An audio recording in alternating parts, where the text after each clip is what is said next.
President Biden tells President Zelenskyy of Ukraine that he is not allowed to join NATO. The White House justifies sending cluster bombs while admitting publicly that people will be hurt by them. The whistleblower against the Biden family has suddenly been arrested for being an arms dealer, but says he's being framed in order to silence what he knows about their crimes. Thank you so much for liking and sharing these videos. It really helps me out, so thank you so much. Yesterday, one of my videos was suppressed by YouTube hardcore. It makes me very sad that they're behaving this way, but if you're seeing this video today, thank you so much for being here and help me fight back against suppression. President Joe Biden has distanced himself from the notion that Ukraine will be joining NATO anytime soon. During an interview with CNN, Biden claimed that it would be dangerous to allow Ukraine to join NATO while they are at war with Putin and Russia. Biden further explained that if Ukraine did join NATO, they would be rationally obligated to defend Ukraine at all costs, which means the United States would immediately be at war. Now, interestingly enough, Biden was crystal clear that war wasn't the only issue. He also stated that Ukraine still needs to work towards meeting other qualifications, including democratization. Now, as I would expect, Ukraine's President Volodymyr Zelenskyy was not happy with Joe Biden's remarks. He stated, "It's unprecedented, it's absurd, and there is no time frame that dictates when Ukraine will be allowed to join." He claimed the new uncertainty creates motivation for Russia to continue to terrorize Ukraine and her citizens. Now, fortunately for Zelenskyy, he will have a chance to speak one-on-one with Biden over the next couple of days as they're both attending the NATO summit in Europe. Sadly, Zelenskyy sees NATO as a guarantee that Ukraine and his people will be protected, and other nations will have to come in and fight against Russia. However, all those same nations I just mentioned know that by allowing Ukraine in, they are immediately committing to World War III in Europe. And so for those reasons, many countries like Turkey and Hungary and the United States are saying, sorry, Zelenskyy, you're out. While we're on the topic of Ukraine, Secretary of State Antony Blinken has just admitted that Ukraine would have been defenseless if the current administration didn't allow illegal war crime cluster bombs to be sent to the front lines. He said the decision was necessary because ammunition stockpile around the world has been depleted. Now, I'm honestly not sure how much longer Ukraine will be able to last, as it seems they have reached the end of their ammunition supplies, and this spring offensive we've all been waiting for has kind of fallen flat on its face. I take no joy in that. It's horrible. I wish this whole war would be over, but that's the reality of what we're dealing with. Now, ironically, by sending cluster bombs to Ukraine, we have given Russia strategic ammunition to use against Ukraine. Here's what I mean. A lot of the weapons the United States sends to Ukraine ends up in Russia, or it ends up being sold on the black market. And so for those reasons, it's extremely dangerous that we're sending this.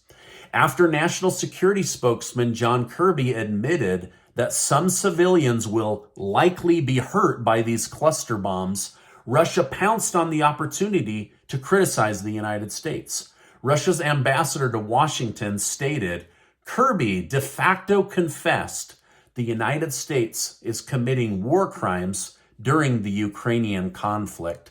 So Russia has been accused of committing war crimes. Now the United States has blatantly put out in public and in media appearances that, yeah, this is a war crime, but we're going to do it anyway. And now Russia is saying, wait a minute, this is hypocrisy. Former President Donald Trump's lawyers have requested his case involving classified documents be postponed until after the 2024 election. The basis for this request is because the court now presides over a prosecution advanced by the administration of a sitting president against his chief political rival. If this request is approved, the federal judge in question will have handed a major win to Trump. But this could actually happen. Now, is Trump right or is Trump wrong? Is this the Department of Justice legally and ethically pursuing a case against a former president? Or is this the sitting president's own Justice Department getting after the sitting president's number one competitor for the White House in 2024? Let me know your thoughts down below. Is this a real, ethical, legal case? Or is this the Department of Justice being weaponized against a sitting president's top political rival? Let me know your thoughts down below. Now, even though Trump is the front runner so far for the GOP, he has decided to decline an invitation from Tucker Carlson for the first GOP presidential debate, which would be hosted by Tucker Carlson. Now, Trump's campaign defended the decision by stating there was a scheduling conflict, not that Donald Trump is afraid to debate any of the other 10 or so GOP candidates. However, major players such as Ron DeSantis, Mike Pence, Nikki Haley, and Tim Scott will all be in attendance. So do you think that this will help or hurt Trump? Or at this point, does it not really matter? Let me know your thoughts down below. Now, yesterday, I reported that the president of Turkey was blocking Sweden from joining NATO on the basis that Turkey hasn't been invited to be a part of the European Union. However, there was an apparent change of heart after Erdogan, the president of Turkey, met with Sweden's prime minister. Because Sweden is in close proximity to Russia, Putin is likely to be angered by having another NATO member so close to his border. But it does look like they've been able to work things out.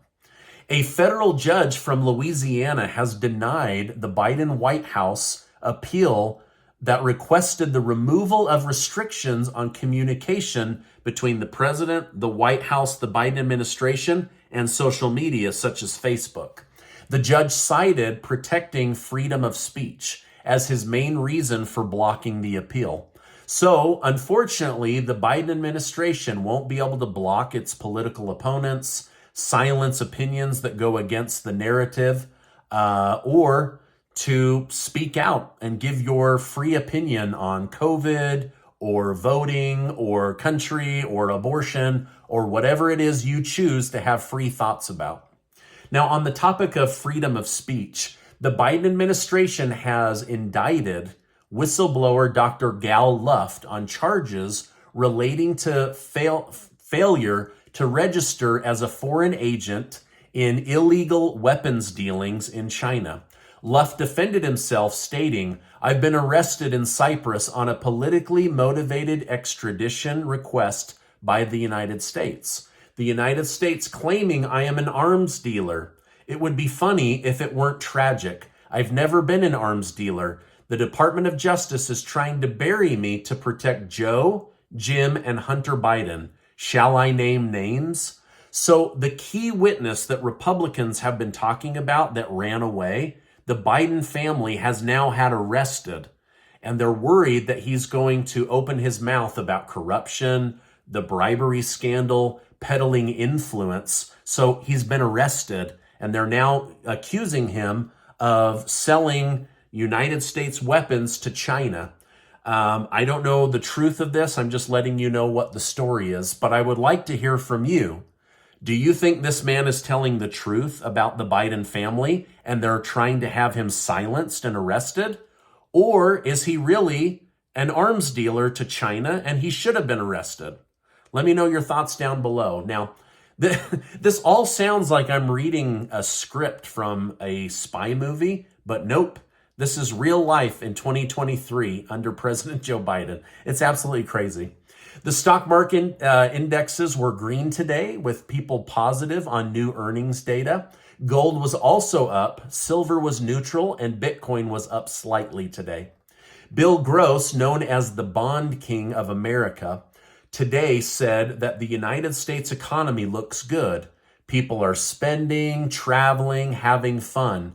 But most Americans will run out of extra spending money by the end of the year, and 2024 will be an ugly year for the U.S. economy. So he's saying everybody has a little extra money right now. They're enjoying it. They're enjoying life after the lockdowns, but they're going to run out of money, and then boom, that's when the trouble will hit, according to Bill Gross.